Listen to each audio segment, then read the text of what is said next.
Have you ever seen the movie Alexander?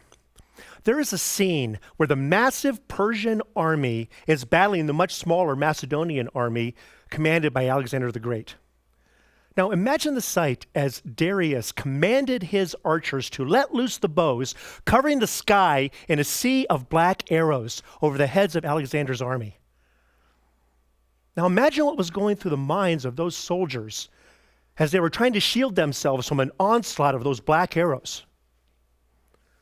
Well, in October of 2009, I was watching my Bloomberg terminal, as most financial advisors do, and I was confronted with a sea of red arrows on the screen.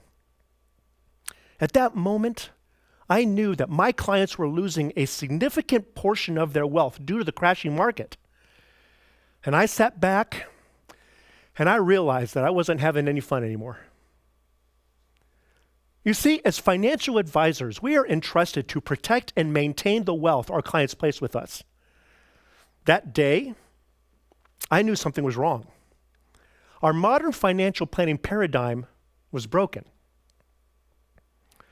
At that moment, I decided to find a way to discover and utilize the natural laws of prosperity to create prediction and certainty in one's financial life so that people can attain and maintain financial freedom.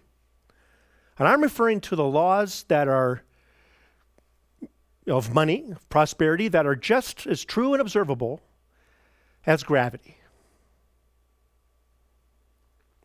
I began my research with a fundamental idea that there had to be natural laws of money that were always true in all times and all places without variation to guide us into what works.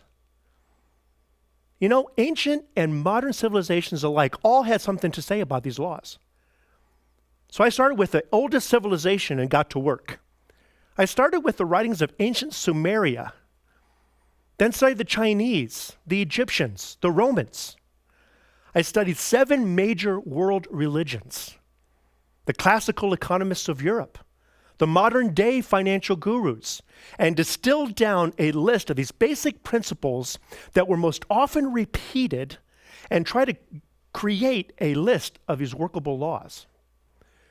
I found about 25 of them that had the greatest usefulness in creating positive results in wealth management for thousands of clients.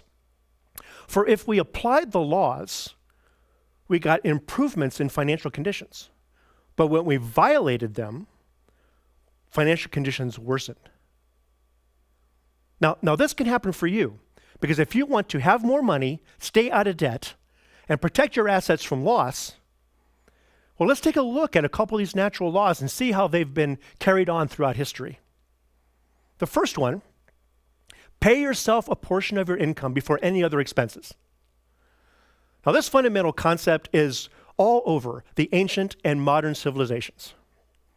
It is the well-known concept of paying yourself first, and it is the one that has the greatest effects on having accumulated money. You know, in the book, The Richest Man in Babylon, written in 1926 by George Clason, he says, a part of all you earn is yours to keep.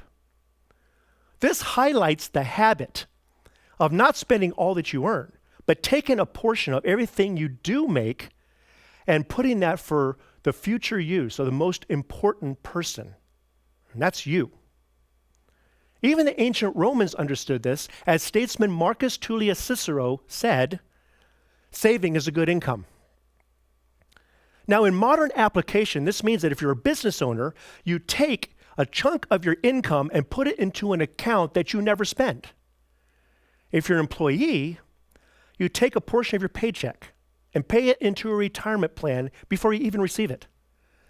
But no matter how much income you earn, if you make $1, you take at least 10 cents and put it away for your future. For as Benjamin Franklin said in his book, The Way to Wealth in 1757, a penny saved is a penny earned. The second concept is stay out of debt. This is such a fundamental concept and so obvious to the wisdom of philosophers and economists that is ingrained in our collective consciousness. Both the ancients and the moderns alike knew the detrimental effects, both emotionally and financially, of being in debt. As a matter of fact, the ancient Egyptians had a proverb which said, "Beware of being a creditor, for one loses one's friends and acquires enemies," showing the relationship between a creditor and a borrower when the latter cannot pay his debts. Now, I'm not referring to leverage, where you borrow money to purchase assets that go up in value, like real estate. No, I'm talking about consumer debt, where you borrow money to pay for immediate gratification, such as using credit cards or personal loans. You see, it is this consumer debt that is the trap. And as ancient Greek philosopher Plutarch said, "He who is in debt is not free." To be and stay free in our modern economy means preventing yourself from forfeiting your future. Spending more money than you make on instant gratification is the source of the turmoil. And as Chinese philosopher Confucius so carefully observed, he who will not economize will have to agonize. Staying out of debt gives us prediction and certainty in peace of mind. For there's no greater feeling than knowing that you do not owe anything to anyone. And our third law is protect your assets from loss. The idea of protecting your assets from loss is a fundamental goal of anyone who's gone through the blood, sweat, and tears to accumulate anything of value. Therefore, we find that any method useful in retaining the value of an asset is just as important as acquiring it in the first place.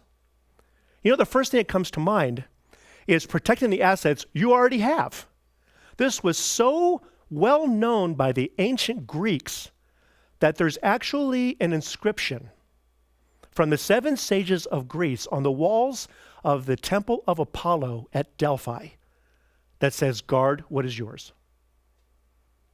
You know, one of the best ways to protect your assets from loss is to manage your greed. You know, everyone wants to make money. But as an investor, you must prevent yourself from losing money on bad or long-shot investments, thereby violating the law the ancient Egyptians understood from the instruction of Ankshashank, who said, "Do not be greedy, lest you be lacking." We all must remember that all investments are in people, and it is critical that we know with whom we are doing business. Even the ancient Romans understood that a good reputation is more valuable than money. As Latin writer Publilius Syrus wrote that more than 2,000 years ago. Protecting your assets from loss is the greatest way to create prediction and certainty on your future level of wealth. Now, these are just a few of these natural laws, and there are many more that can have a profound and significant impact on your financial well-being. But you see, financial freedom is not a mystery. It is taking action in alignment with these natural laws. Now, I want to wish you a life of health, wealth, and wisdom while you live your art. Thank you.